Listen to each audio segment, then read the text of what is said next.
Kia ora and welcome to Sobriety Chat. I am your host, Lotta Dann, otherwise known as Mrs. D. I am the community manager and content creator here at Living Sober. And today I'm joined by my very good friend, who I've known for many years, Guyon Espiner. Now, Guyon is many things. He's a journalist, he's an author, he's a broadcaster, he's a dad. I think he's a keen runner still. Bit of a musician, and he is sober. Welcome, Guyon. How are you? Can you hear me? Thank you very much. Yes, just slightly cutting out there, but I think we've got you. Great. Oh, thank you so much for joining me, Guyon. So I said in the intro, I don't know if you heard me, but we're old mates. Yep. And let's be honest, we've been drinking a few times together. And sometimes I think, gosh, if we could go back in time and talk to ourselves when we were, having fun, drinking, and say, in the future, you're going to be bonding over being sober, how we might have felt about that. Can you think back to, those times that we spent together and how times have changed? Yeah, absolutely, and I remember them very well, including your wedding and many other great occasions. And yeah, look, a lot of them were fun, and I think you've got to acknowledge that. I do in my own approach to this, acknowledge that I had a lot of great times on alcohol, and I guess for a lot of us, isn't it? It's about when the dark times or the negatives outweigh the positives, and it took me a long time to realize that was happening for me. And I think too, to be honest with ourselves, and Paddy Gower may have seen something like this too, that age does change things to some degree. So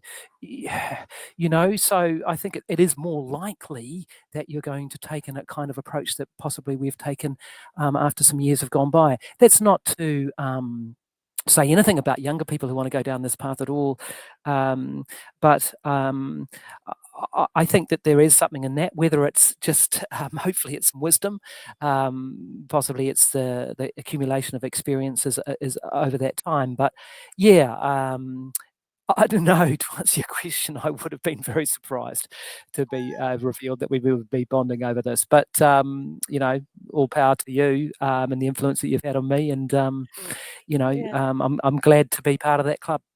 Yeah, it's a great club.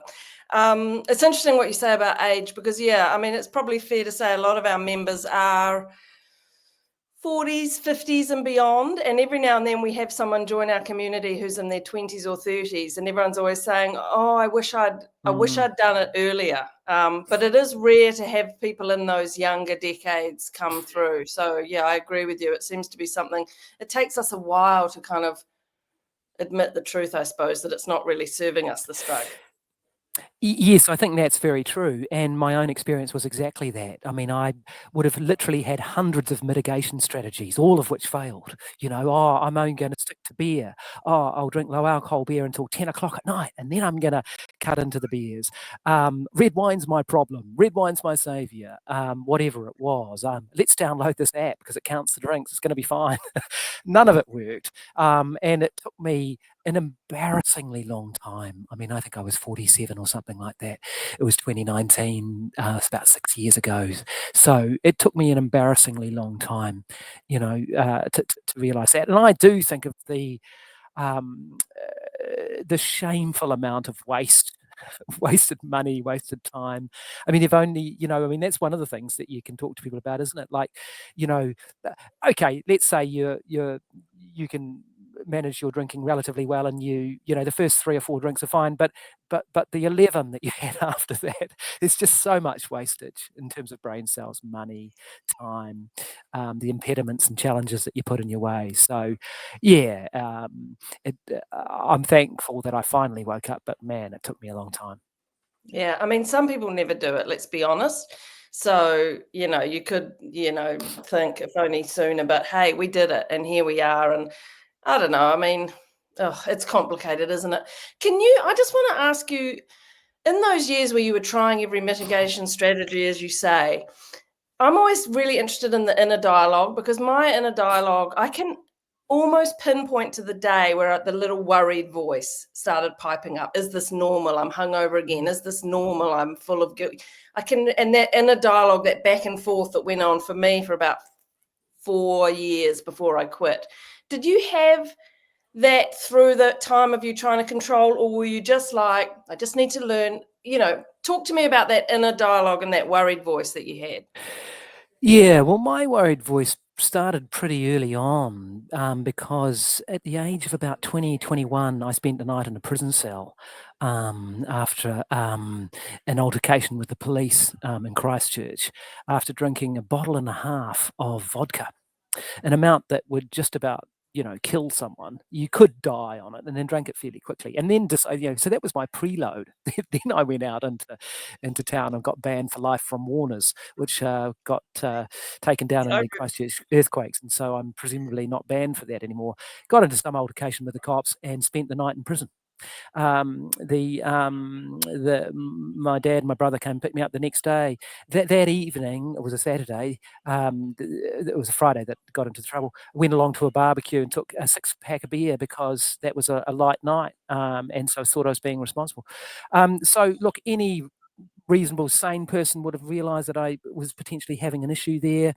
I didn't. I felt failure. I'd somehow let myself down. Next time I will stop earlier, and then you go back to the mitigation strategies we talked about. And that was an exceptional circumstance, but it was a very early warning. And probably every 6 weeks to 2 months after that, for years, I would have blackouts, times that I couldn't remember what had happened. I never did anything that was, egregiously bad or violent or anything like that. Probably got into a couple of fights along the way, but nothing that I was shameful of. But yeah, certainly all of those signals were there. But the way I took those on board was, I'm a failure. As a man, I should be able to drink more, and get and handle it. You handle your piss, mate. Right. Was all the time, and I was Right. like I was, and to me, as a child of the 70s, I'm a Gen Xer born in 70.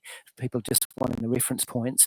It was a measure of how your mana or your standing to some degree, and so I felt that I was a failure, and just remember, Lotta, giving up was not an option in my head at that point. And in the 80s, it just wasn't an option. You literally were. So we were starting drinking about 14, so about 84, 85. We didn't know anyone who didn't drink alcohol. If you didn't, you had a serious, you were ostracized. And part of why we didn't know anyone who didn't drink alcohol, probably because they just wouldn't have had a social life. So it's bad enough nowadays, but in the mid-80s in New Zealand, and then, we were off to university and things, and that was all so much a part of the culture. The idea, it would Stopping literally have been, completely. it would living. It was literally on a par with going to prison, if you asked someone to give up alcohol. So that wasn't an option in my head. That wasn't an option. So I just had to find ways to try to mitigate it. So that was my thing. And yeah. Yeah, I mean, yeah, and it's so true. And I mean, now we sobriety and not drinking is becoming much more normalized, and it's an option that's in people's minds as something that they could do. But for me as well, there weren't that many kind of role models of people who were sober, and I often say this is tragic but true.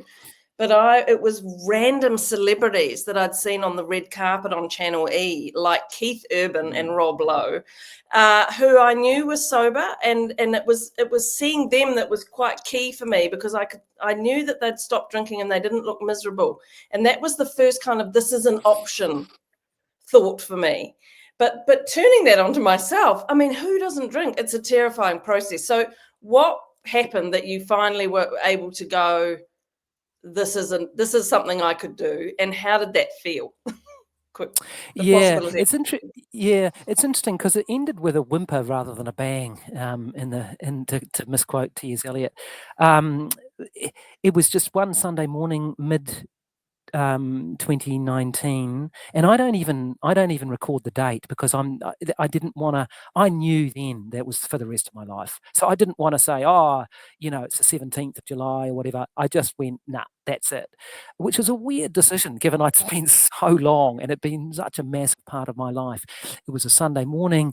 We'd had a dinner party the night before. I drank too much wine and couldn't remember exactly what had happened. It wasn't anything dramatic, but it was just one of hundreds of occasions in my life, and I just weirdly said to myself, "That's it, mate. You've had your chance. You can't do this anymore." And I just immediately on that Sunday morning just went, "Nah, that's it." And I haven't drunk a drop of alcohol since. I didn't go to any counselling sessions or AA or anything like that. And that's I think all of these people do fantastic work.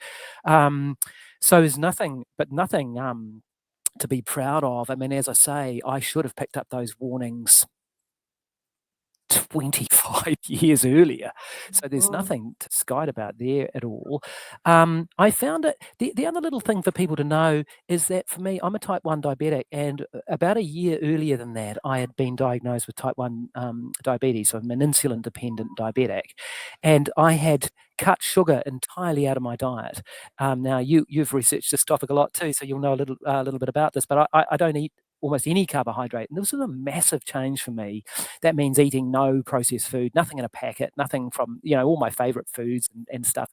And I actually switched to low carb beer as well and wine at that time. So I carried on drinking. But at that point on that Sunday morning when I was making that call, I knew in my head that I could cut and ditch alcohol and leave it behind because I'd done that with sugar. So I felt some empowerment for that. I mean, I should have also just given it up because of the dangers as a type 1. It's not a great thing to do to get really drunk as a type 1 diabetic because you can you don't get the signals from your body that you're going into hypoglycemia, which is low blood sugar, etc. So you can get into real trouble. But that hadn't worried me for the last year. But I mean, I think that gave me some knowledge that I had the power to give something that had been so core to my life away. But again, that's probably retrospective psychobabble in some ways. No, I it don't makes know. perfect sense. It makes perfect Yeah, sense. You were really focusing on your system, what was going in, what was happening. The alcohol was a part yeah, of that, you were putting it in your body. But I think also all of that years of those mitigation strategies, as you put it, would have also, we talk about the stages of change, the wheel of change. It's a long process. And there would have been work going on in the back brain around just all that work, thinking about your habit, all the things just combined on that Sunday morning when you made that decision. But tell me, were you nervous? Were you excited? What did you think it would be like? yeah. I knew that I was going to keep that decision. I'm pretty stubborn when I put my mind to it, and it's weird, isn't it? That for so long you've been thinking something so massive, and then suddenly you've just gone, nah, I'm finished. So I knew I was going to stick to it. I was surprised, very surprised at how little I missed it. Like I loved it's not only that I love the feeling of being drunk because it's all that fuzzies and all that. I loved beer. I loved the taste of it. I always loved beer and red wine. I didn't miss it at all. I didn't miss it at all, and I never have, and I've never been tempted to even have a drop. I've got a bottle of red wine on the counter at home, on the table at home because someone came around for a drink the other night and had some wine. I mainly live alone. I have my daughter every second week, but so I'm there on my own. I've never once been tempted to drink alcohol. As I've said to others in fora, we've talked about this. The biggest issue for me, and this was a surprise too, was how much other people would take exception to my decision. Yeah.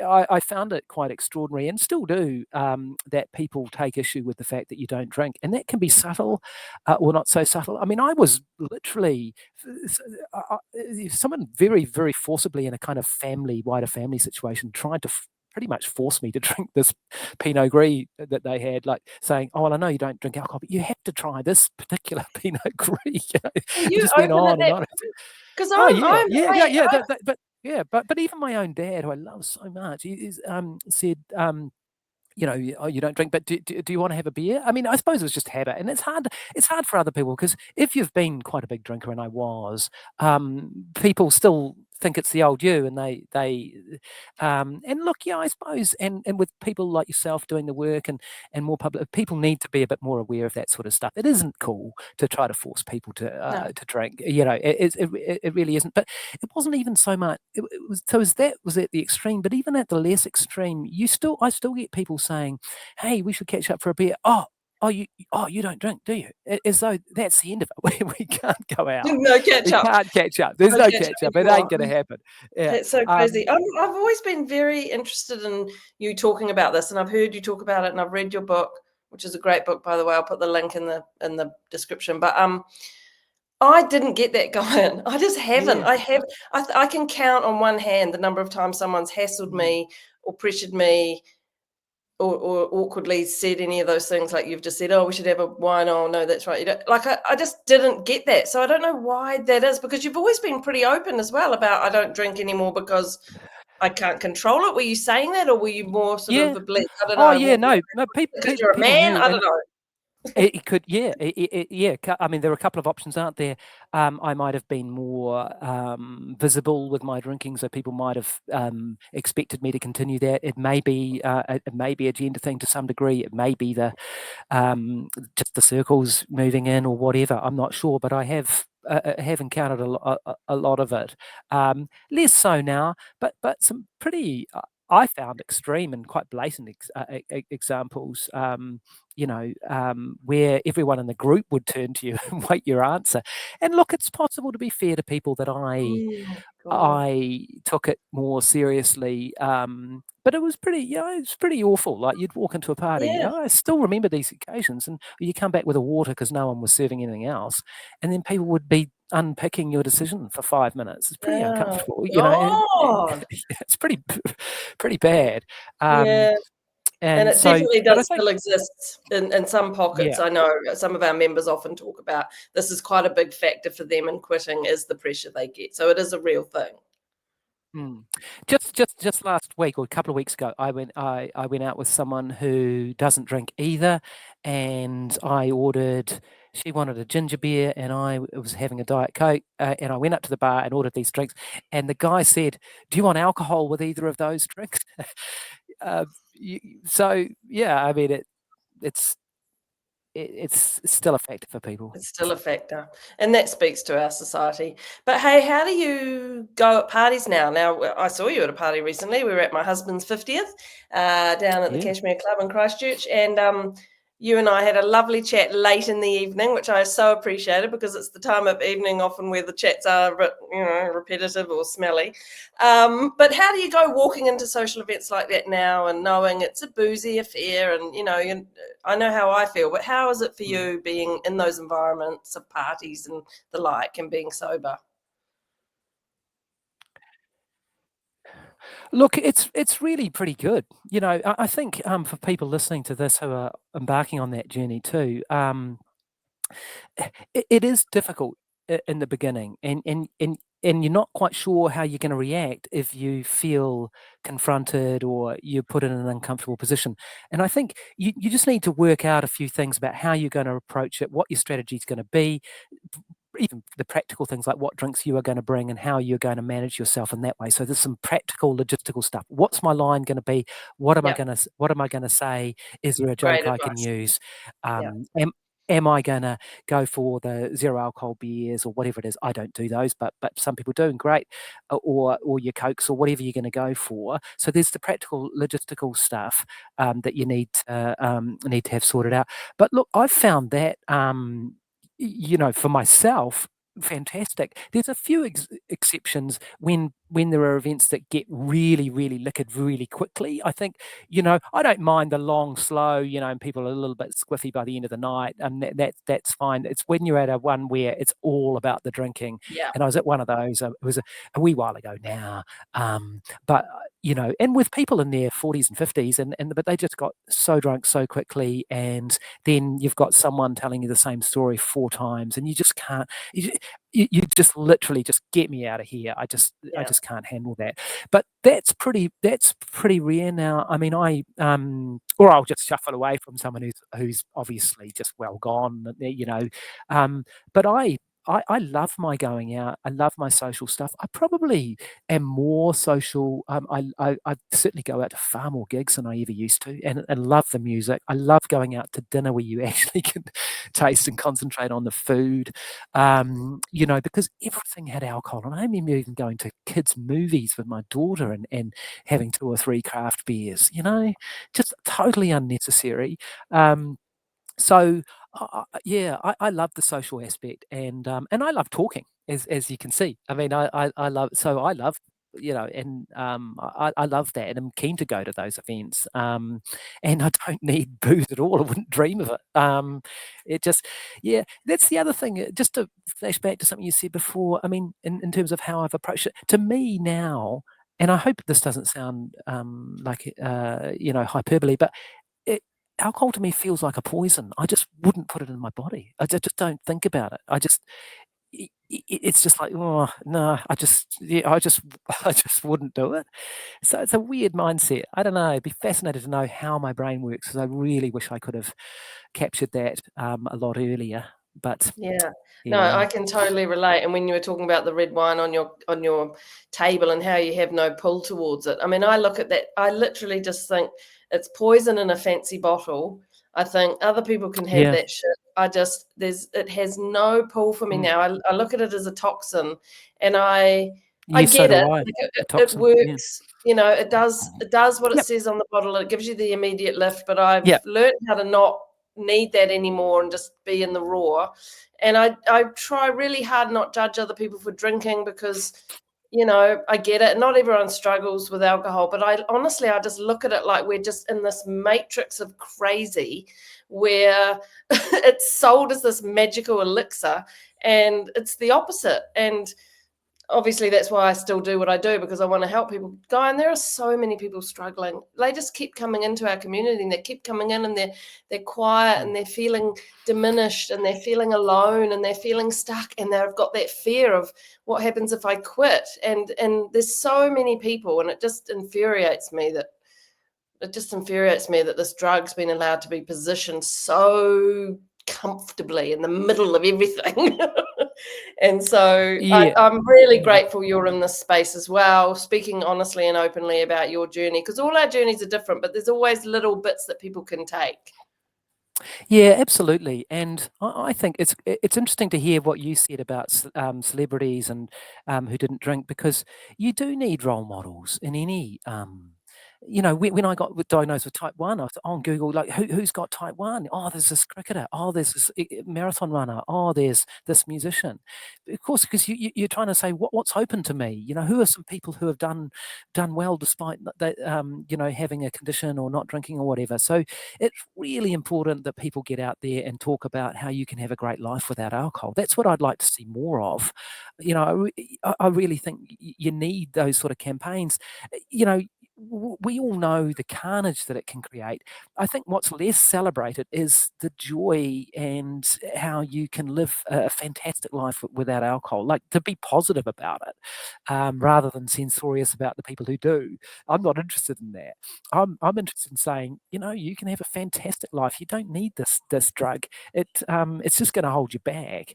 It's going to waste a shitload of your time. I mean, one of the biggest things I've noticed too is how easy a lot of the stuff is that I do. Like, I'm a journalist. I do live interviews. I just interviewed the China's ambassador today. That could have been quite a stressful thing. With you need a lot of knowledge and agility to do that. I used to do just about all of those interviews hungover. Yeah, because back in my big drinking days at TVNZ, you know, most of the you're on Yeah. breakfast TV and stuff, or you know, be a big day. The next day, budget day was a Thursday, but you'd gone out Wednesday night. You know, you'd arrive in the office and you'd be hungover most of the day. You couldn't wait to get to the pub at 6 after you'd done your live cross. I mean, I sort of did it and I survived it and I still did relatively well, but Jesus, those things are so much easier to do without booze ever being an option. I mean, I'm a runner too. You know, used to struggle through, you know, this has affected my training, but I can still do it. It's basically like putting a 40-kilogram pack on your back, you know, and trying to struggle through life and wade through the treacle. You're just so much more onto it without booze. It's just such a crap. It's such a crap Enthusiastic drug. nodding. Yeah, yeah. I mean, it's just such a sloppy drug too. I mean, that's the thing. I get it that people need and cultures always have, in through the millennia, used various substances to take the prefrontal cortex offline or to de-stress or whatever. The problem for us is that we've picked the most dangerous one, and we've almost given it a monopoly and almost a compulsory position. And it's just such a sloppy, unforgiving bastard of a drug, and that's the problem you've got. And you're pitching it to people as though it's just a good time and it's just this facilitation. You call it a social lubricant, yeah, but it's also you know, potentially cancerous, causing weight gaining, shame bringing thing. So it's unfortunately just quite a clumsy one that we've picked to give that position of almost a compulsory drug, and it's the only one you're allowed to legally have. Yeah, and it's so true what you say about social lubricant. And you know, before we close, I just want to hark back to what I said at the start, which you and I we've spent many times together connecting. And in those early days when we were connecting with alcohol, it's not the same. We think it's a social lubricant, we think it connects us, but it disconnects. And like you were saying, talk to someone drunk at a party, you just want to get away Yeah, from them. It's not a yeah, connector, it does the no, opposite. And now that and I'm sober, now you're sober, mm, we have these meaningful, yeah, great that connections. That's right, and it's raw, and that's what people need to realise, you know, because you don't have, and if you're meeting someone new, or or you're having difficult conversations, yep, it will be raw, but you will remember it all. It'll be authentic, it'll be genuine, and it'll be the real you. It's not you hiding behind, 7 stubbies of whatever. It's you in your real self. And if there are issues with that, then maybe you need to work on those, or and you can. So I think you're right that while you think it's this big connection, often, those sort of drinking buddies that we had, you can't remember exactly what was said. There's a bit of shame here, and then you just get into it again. They aren't often deep, genuine connections of the type that you have when alcohol's not involved. You are a gift. Thank you, my dear friend. And I can't believe you interviewed the Chinese ambassador today and made time for little old living sober Oh, no, to talk totally. about your sobriety. I really appreciate your time, Yeah, Guyon, and I know the members are going to really enjoy hearing you. That's awesome, and I would always make time for this. It's such an important kaupapa. The work that you've done is extraordinary. You've been absolute leading light on this, and I just think it's really important. And again, my main message is you can have a great life without booze. Mic drop. Thank you. Okay, Kia awesome. ora. All right, hey, great to talk. Okay, cheers, Bye. Lotta.